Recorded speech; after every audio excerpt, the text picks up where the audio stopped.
Assalamualaikum warahmatullahi wabarakatuh. Waalaikumsalam warahmatullahi wabarakatuh. Alhamdulillah rabbil alamin. Assalatu wassalamu ala asrofil anbiya'i wal mursalin wa ala alihi wa sahbihi ajmain, amma ba'du. Yang terhormat Bapak Mahlianur Rahman SPDI MPD selaku dosen pengampu pada mata kuliah pembelajaran pendidikan kewarganegaraan SD, dan yang saya banggakan teman-teman seperjuangan. Baiklah, di sini kami ingin mempresentasikan hasil kerja kelompok kami yang berjudul Strategi Mewujudkan Profil Pelajar Pancasila Melalui Pembelajaran PKN di SD. Saya Nadwa Ilmiah Musli sebagai moderator. Saya Zara Nazmi sebagai narasumber. Nah, di sini materi yang pertama akan dijelaskan oleh Tiara Najmi. Kepada Tiara Najmi kami persilahkan.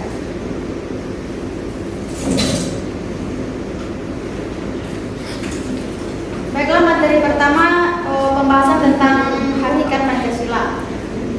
Di sini definisi Pancasila menurut para ahli. Yang pertama, menurut Soekarno, Pancasila itu merupakan sesuatu yang digali dan diangkat dari kehidupan masyarakat menjadi dasar filsafat Indonesia merdeka karena didasarkan atau berakar pada rakyat Indonesia. Yang kedua, menurut Noto Negoro, Pancasila itu dimaknai secara universal merupakan dasar negara yang mutlak dan objektif, melekat pada kelangsungan negara, tidak dapat diubah dengan jalan hukum. Jadi berdasarkan penjelasan kedua para ahli tadi, kita simpulkan bahwa Pancasila itu merupakan sesuatu yang diyakini semua orang sehingga dijadikan sebagai agama publik yang di dalamnya mengatur tingkah laku baik masyarakat, yang pengaturan itu diambil dari kehidupan masyarakat itu sendiri. Yang kedua, konsep pelajar Pancasila. Konsep profil pelajar Pancasila.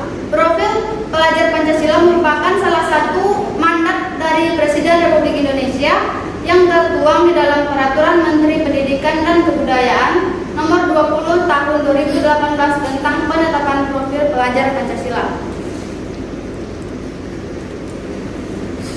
Selanjutnya tentang ciri-ciri profil pelajar Pancasila.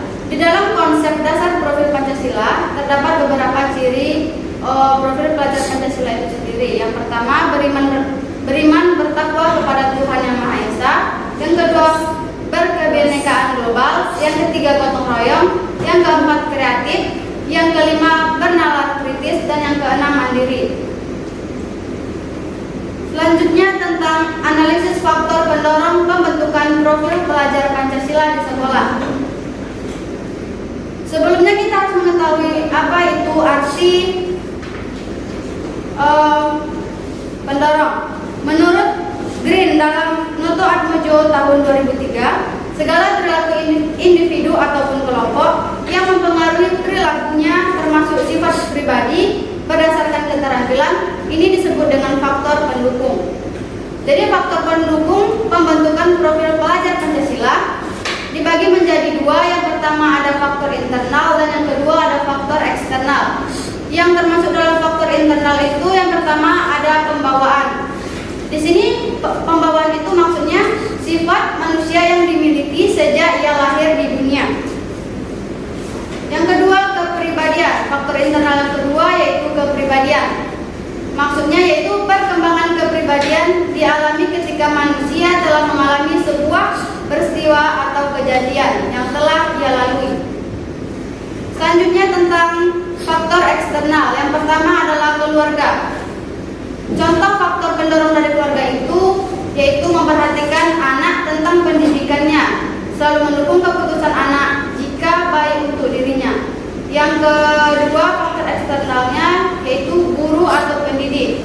Guru harus mampu menunjukkan akhlakul karimah dalam kehidupan sehari-hari, karena peran dan pengaruh seorang pendidik terhadap peserta didik itu sangatlah kuat. Faktor eksternal yang terakhir yaitu lingkungan. Jika lingkungan yang ditempati positif, maka hal itu akan mengarahkan anak untuk mempunyai sifat seperti nilai-nilai Pancasila.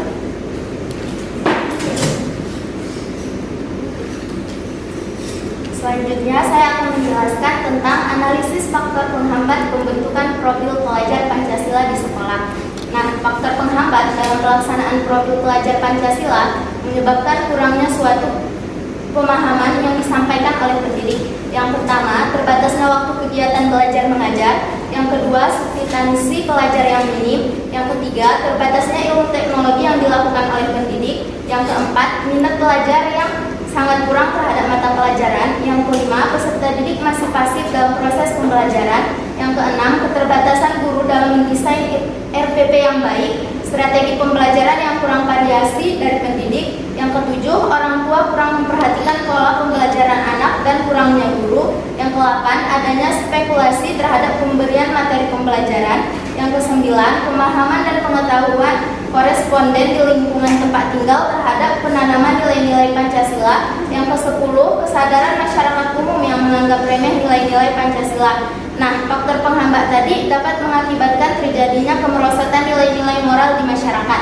Selanjutnya, ada solusi mengatasi hambatan dalam pembentukan profil pelajar Pancasila. Pemecahan masalah dalam mengatasi masalah peserta didik menurut Slameto. Yang pertama, pengajar atau guru hendaknya juga turut memperhatikan kondisi dan perkembangan kesehatan fisik dan mental siswa. Yang kedua, membantu pengembangan sifat-sifat positif pada diri siswa seperti rasa percaya diri, dan saling menghormati. Yang ketiga, memperbaiki kondisi dan terus-menerus memberikan motivasi pada siswa. Yang keempat, menciptakan kesempatan belajar yang lebih baik bagi siswa. Dan yang kelima, memberikan rangsangan belajar sebanyak mungkin. Selanjutnya, berdasarkan hasil referensi jurnal yang ada, diperoleh fakta bahwa beberapa solusi atau pemecahan masalah terhadap hambatan yang dihadapi dalam pembentukan pelajar Pancasila, yaitu yang pertama, untuk hambatan yang berasal dari guru, solusinya yang dilaksanakan dengan mengikut sertakan guru mapel penggerak serta pendamping pemanfaatan IT oleh guru yang kompeten. Yang kedua, ada untuk hambatan dari siswa dilaksanakan dengan pendekatan psikologis, yakni program pembiasaan, keteladanan, bimbingan dan pendamping oleh guru BK mapel. Nah, yang ketiga, ada untuk hambatan yang berasal dari keterbatasan jumlah dan tatap muka dilakukan program kerjasama dan koordinasi dengan guru mapel lain. Yang keempat, yang terakhir, itu ada untuk hambatan lingkungan sekitar. Solusinya tidak terlalu meluangkan waktu untuk pergaulan kenakalan remaja dan lebih mendisiplinkan kegiatan yang lebih efektif. Nah, mungkin hanya itu materi yang dapat kami sampaikan.